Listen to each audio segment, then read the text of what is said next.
Hello everyone and welcome all of you in the new session with the new videos. Today we study about the financial planning. Our sixth lesson जो है financial planning के बारे में पढ़ेंगे। देखिए first of all हम ये जान लेते हैं कि फाइनेंशियल प्लानिंग होता क्या है। तो देखिए जैसे कि हम जो भी जॉब करते हैं, हम जॉब करते हैं, बिजनेस करते हैं, तो उससे हम जो इनकम करते हैं, जो हमारे पास पैसे आते हैं, तो हम क्या करते हैं उस पैसों से कुछ ना कुछ अपनी ज़रूरत की चीज़ों को खरीदते हैं, परचेस करते हैं, कहीं ना कहीं स्पेंड करते हैं, खर्च करते हैं। उसके बाद हम क्या करते हैं थोड़ा बहुत पैसे उसमें से बचा करके सेविंग भी करते हैं फॉर फ्यूचर नीड्स। फ्यूचर में कभी क्या ज़रूरत पड़ जाए किसी को पता नहीं है, तो उसके लिए हम क्या करते हैं थोड़ा बहुत सेविंग करते हैं। तो इसी चीज़ को हम क्या कहते हैं फाइनेंशियल प्लानिंग बोला जाता है। जो चीज़ हम इन्वेस्ट करते हैं, इन्वेस्टमेंट के बाद मतलब खर्च करते हैं, खर्च करने के बाद जो भी चीज़ें हम बचा सकते हैं, सेविंग करते हैं, तो these are the financial planning. तो फाइनेंशियल प्लानिंग देखेंगे तो यहाँ पे आपको तीन प्रकार का आपको दिया है, जैसे कि इंपॉर्टेंस ऑफ फाइनेंशियल प्लानिंग। पहली तो हमारी ज़रूरतों को पूरा करता है फाइनेंशियल प्लानिंग के थ्रू। दूसरा है प्रेडिक्टेड एक्सपेंसेस। प्रेडिक्टेड एक्सपेंसेस मतलब कि जैसे हो गए बच्चों के एजुकेशंस में हो गया, एजुकेशंस के लिए हो गए, फिर बाइंग अ हाउस, घर खरीदना हो गया, ओल्ड एज रिक्वायरमेंट हो गया, देयर मैरिज, बच्चों की शादी के लिए या फिर खुद की शादी के लिए हम क्या करते हैं सेविंग करते हैं। और तीसरा है आपका अनप्रेडिक्टेबल एक्सपेंसेस। अनप्रेडिक्टेबल एक्सपेंसेस में क्या हो जाएगा, जैसे कि कभी बाढ़ वगैरह आ जाते हैं, डिजास्टर वगैरह, मेडिकल एक्सपेंसेस हो गया, फैमिली मेम्बर में कोई बीमार पड़ गया उसके लिए भी हमें ज़रूरत पड़ती है, या फिर बाई चांस या फिर सडन किसी की डेथ हो जाती है, या फिर सडनली इंसिडेंट कोई हो जाता है, हादसा हो जाता है, तो उसके लिए भी हमें क्या होती है पैसों की ज़रूरत होती है। तो पैसे कहाँ से आएंगे, जब हम अगर सेविंग करके रखेंगे तो ही हम पैसों का यूज़ कर सकते हैं। ठीक है, इसके बाद देखेंगे तो यहाँ पे देखिए जो आपका फाइनेंशियल प्लानिंग है, यहाँ पे जैसे सेविंग है, इन्वेस्टमेंट है। एक तो हम सेविंग करते हैं, दूसरा हम इन्वेस्टमेंट करते हैं। कहीं ना कहीं हम बिजनेस में कहीं ना कहीं इन्वेस्ट करते हैं, तो उस बिजनेस के थ्रू जो हमने इन्वेस्टमेंट किया है उससे हमें प्रॉफिट और लॉस आता है। हो सकता है हमें प्रॉफिट हो जाए, अच्छा खासा प्रॉफिट हो जाए। हमने अगर 10,000 लगाया तो हमें 20,000 प्रॉफिट होता है, 30,000 लाखों का प्रॉफिट होता है, या फिर हम लॉस भी पाते हैं, लॉस भी होता है हमें। ठीक है, तो इन्हीं सब चीज़ों के बारे में हमें क्या करना है इस लेसन में पढ़ना है। तो आइए हम पढ़ते हैं। हमारा जो एक्सरसाइज नंबर है, प्रैक्टिस सेट नंबर 6.1, हम उसे स्टार्ट करते हैं। तो देखेंगे तो यहाँ पे देखेंगे तो आपको पहला क्वेश्चन आपको दिया हुआ है कि Alka spend 90% of the money that she receive every month. Alka जो है अपने अपनी सैलरी का 90% क्या करती है, मनी वो खर्च कर देती है हर महीने। एंड सेव ₹120, और हर महीने वो कितनी की बचत करती है, 120 रुपये की वो बचत करती है। How much money did she get monthly, तो उसको मंथली सैलरी कितनी मिलती थी हमें ये बताना है। ठीक है, तो जैसे कि अलका स्पेंड करती है कितना, 90% ऑफ द मनी। ठीक है, अलका 90% अपने सैलरी का क्या कर देती है, खर्च कर देती है। तो हमें उसकी सैलरी तो पता नहीं कि अलका की सैलरी कितनी है, तो हम क्या करेंगे पहले सपोज कर लेते हैं। Suppose Alka receives x rupees per month, हर महीने उसे कितने रुपए मिलते थे, एक्स रुपीज़ मिलते थे। सी स्पेंड 90% ऑफ एक्स रुपीज़, कितना खर्च करेगी वो, एक्स रुपीज़ का कितना परसेंट खर्च करेगी, 90% वो खर्च करेगी। देयर फॉर सी स्पेंड, हम अगर उसका खर्च निकालते हो कितना खर्च कर रही है, she spend is equal to 90/100 into x. 90% का मतलब क्या हो गया, 90/100 इंटू एक्स हो गया, 0 से 0 कैंसिल, 9 का मल्टीप्लाई एक्स हो जाएगा, तो ये क्या हो जाएगा 9x/10 रुपीज़। कितना वो खर्च करती है, 9x/10 रुपीज़ को क्या कर रही है, खर्च कर रही है। और वो सेविंग भी कर रही है। सेविंग कितना कर रही है, तो सेविंग इज इक्वल टू क्या होता है, saving is equal to income minus expenditure. जितनी की उसकी इनकम हो रही है उसमें से अगर हम खर्च निकाल देंगे तो हमें हमारा क्या आ जाएगा, सेविंग आ जाएगा। लेकिन वो सेविंग कितने का करती है, 120 रुपया वो हर महीने बचाती है खर्च करने के बाद। तो उसकी इनकम कितनी थी, एक्स, जिसमें से वो खर्च कितना करती है, 9x/10। तो यहाँ पे 120 उसका सेविंग भी हो रहा है। ये 10 का एक्स के साथ मल्टीप्लाई, तो ये हो जाएगा 10x माइनस 9x/10।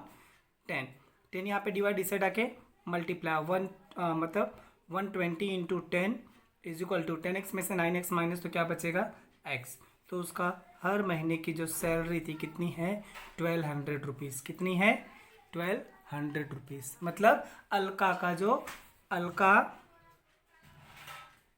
रिसीव ₹1200 पर मंथ। हर महीने जो अलका जो है कितने रुपए कमाती थी, 1200 रुपीज़ वो अर्न करती थी। और उसमें से खर्च कितने करती थी, जैसे कि अगर हम इसके अंदर वैल्यू रख देंगे तो हमारा आंसर आ जाएगा कि कितना वो खर्च करती थी। ओके, चलिए ठीक है, हम आगे देखते हैं। हमारा जैसे कि सेकंड क्वेश्चन आपको दिया हुआ है। सेकंड क्वेश्चन देखिए क्या दिया है।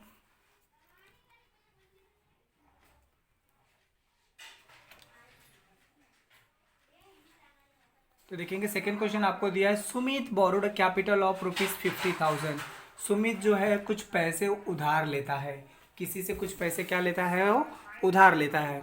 50,000 रुपीज़ क्या करता है, उधार लेता है to start up business of food product. क्या करने के लिए, एक फूड का एक बिजनेस स्टार्ट करने के लिए 50,000 क्या लेता है, उधार लेता है किसी से। In the first year he suffered a loss of 20%। पहले साल उसे कितने परसेंट का लॉस होता है, 20% का लॉस हो जाता है। He invested the remaining capital in a new business of sweet mart.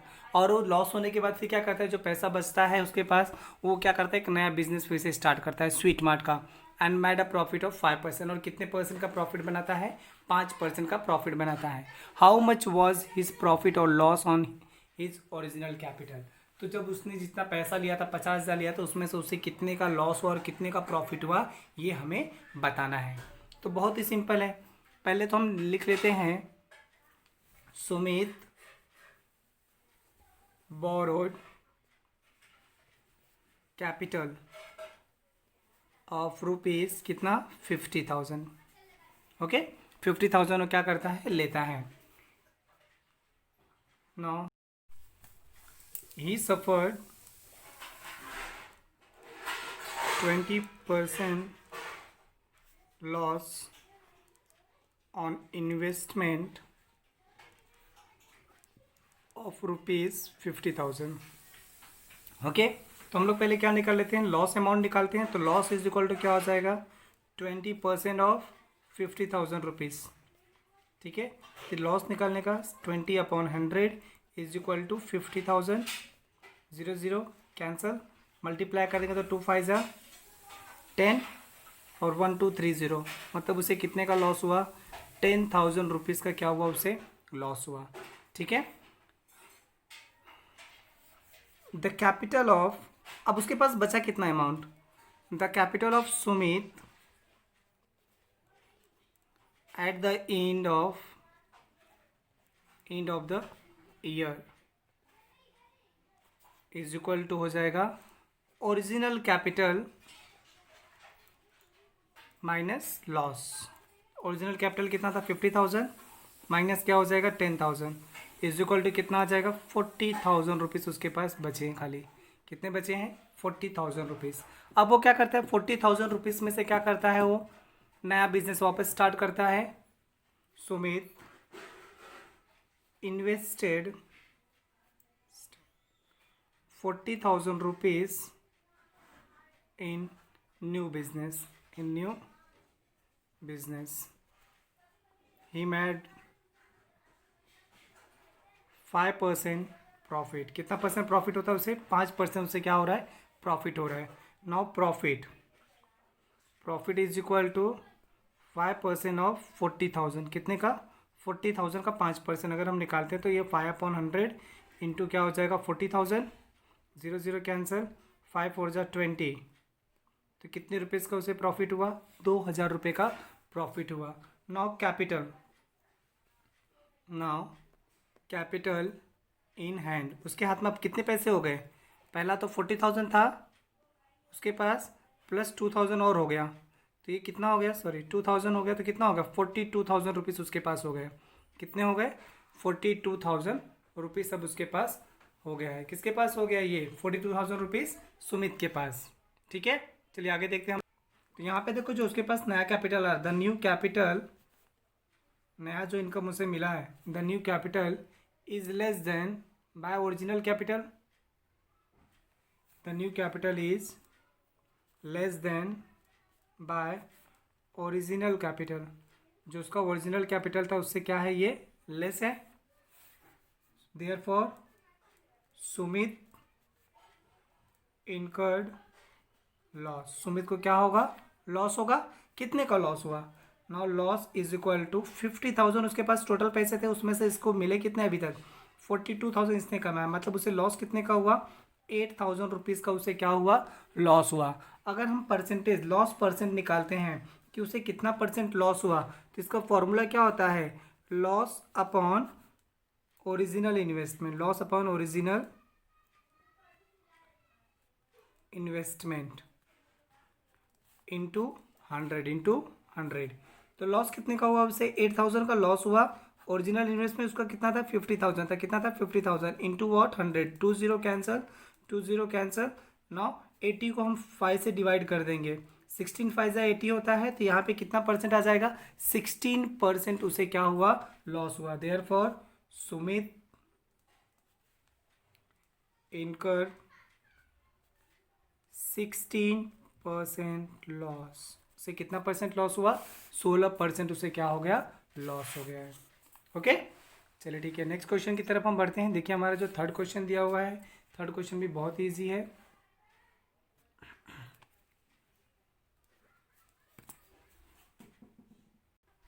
देखिए क्वेश्चन नंबर थर्ड आपको दिया, Nikhil spend 5% of his monthly income on his children's education. अब देखो निखिल की जो भी मंथली सैलरी है उसमें से 5% क्या करता है, मंथली इनकम मतलब उसकी जो सैलरी है उसमें से 5% वो बच्चों की एजुकेशन पे खर्च करता है।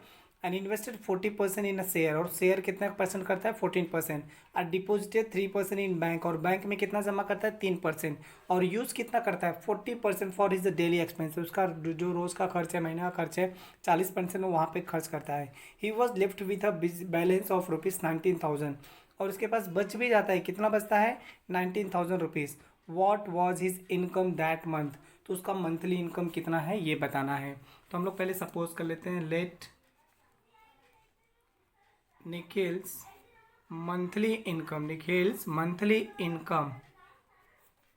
B x rupees. कितना है उसका मंथली इनकम, एक्स रुपीज़ है, ऐसा हम सपोज कर लेते हैं। ठीक है, उसके बाद देखेंगे तो उसका जो मंथली निखिल एक्सपेंसेस जो है उसको हम लोग देख लेते हैं। नाउ निखिल एक्सपेंसेस, निखिल का जो खर्च है, पहला है चिल्ड्रंस एजुकेशन। चिल्ड्रन एजुकेशन में वो कितना खर्च करता है, 5%। ठीक है, उसके बाद में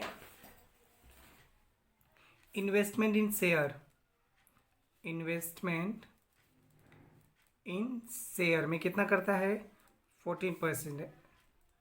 now deposited in bank, bank में कितना डिपॉजिट करता है, 3%। And last one that is a daily expenses, daily expenses that is a 40%। not therefore total expenses, total वो कितना खर्च करता है, देखो 40 50 59 60 62%। अब वो टोटल उसका कितना खर्च हो रहा है, कितना परसेंट वो खर्च कर रहा है, 62% ऑफ हिज मंथली इनकम वो क्या कर देता है, ऑफ मंथली इनकम का वो 62% क्या करता है, खर्च कर देता है। ठीक है, देयरफॉर क्या हो जाएगा, टोटल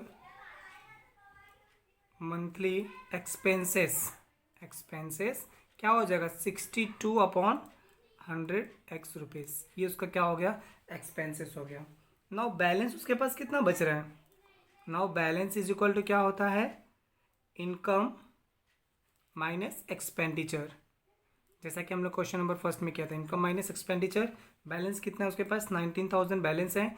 इनकम उसकी कितनी थी, एक्स, जिसमें से 62x माइनस 100 इतना खर्च कर देता है। तो अगर हम इसको सॉल्व करेंगे, 19,000 is equal to 100x minus 62x upon 100, यहाँ पे डिवाइड इधर आके मल्टीप्लाई, तो ये हो जाएगा 10, 2 जीरो और बढ़ जाएंगे, 100 में से 62 माइनस कर देंगे तो कितना बचेगा, यहाँ पे 38x बचेगा। कितना बचेगा, 38x बच गया। ठीक है, तो यहाँ पे आगे क्या हो जाएगा, देखोगे तो 38 यहाँ पे मल्टीप्लाई इस आके डिवाइड कर देगा upon 38 is equal to x. अगर हम इसको डिवाइड कर देते हैं, 38 फाइजा कितना होता है, 190।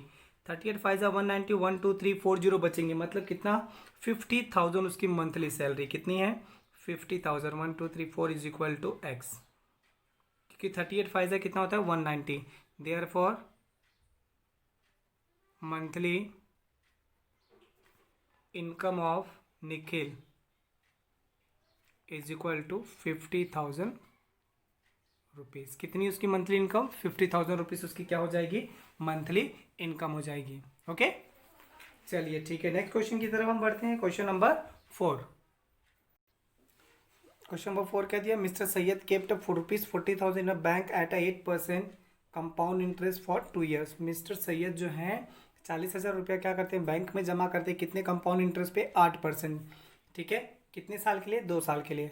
मिस्टर फर्नांडिस क्या करते हैं? इन्वेस्ट करते हैं 1,20,000 rupees in mutual fund for 2 years. ये म्यूचुअल फंड में इन्वेस्ट करते हैं कितने साल के लिए? 2 साल के लिए, लेकिन कितना अमाउंट इनका? 1,20,000 है। आफ्टर 2 ईयर्स, 2 साल बाद मिस्टर फर्नांडिस को कितना पैसा मिलता है? 1,92,000 मिलता है। Whose investment turn out to be more profitable. तो किसका इन्वेस्टमेंट ज़्यादा प्रॉफिटेबल है? मिस्टर सैयद का या फिर मिस्टर फर्नांडिस का? किसका? जैसे कि म्यूचुअल फंड में ज़्यादा उनको प्रॉफिट हुआ कि बैंक में सैयद को ज़्यादा प्रॉफिट हुआ, तो हमें ये बताना है। ठीक है, तो हम यहाँ पे लिख लेते हैं पहले तो मिस्टर सैयद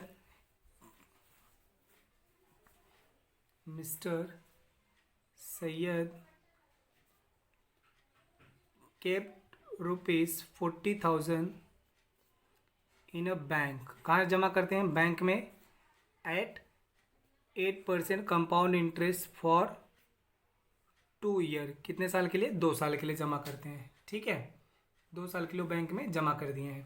तो हम लोग पहले अमाउंट निकालते हैं कि अमाउंट उनको कितना मिलेगा।